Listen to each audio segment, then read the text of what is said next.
Je m'appelle Françoise Gahamani. J'étais la présidente du tribunal Gacaca de secteur Kakiru dans Kigali. Les Gacaca, on a d'abord fait les élections des femmes et hommes qu'on appelait les hommes et les femmes intègres pour être juges de Gacaca. Au niveau de la cellule, on était à 8 et 2 suppléants. On a commencé par mettre ensemble les informations, c'est-à-dire d'abord les noms des personnes qui ont été tuées, peut-être même les noms de ceux qui les ont tués, les personnes qui ont été tuées dans la cellule, qui sont venues d'ailleurs mais ont été tuées dans la cellule, les hommes de la cellule qui ont été tués en dehors de la cellule.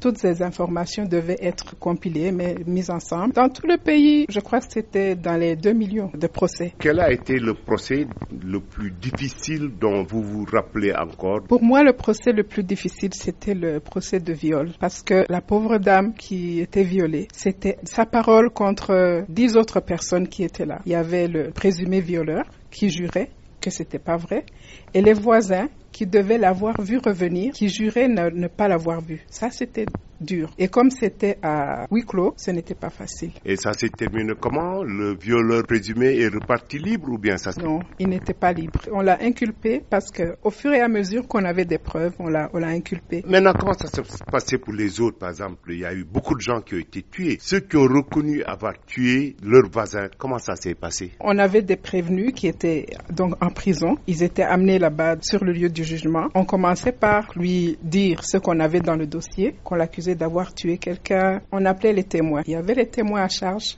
et les témoins à décharge. Alors après avoir entendu tout le monde, on allait délibérer à huis clos, les 8 juges. On allait délibérer.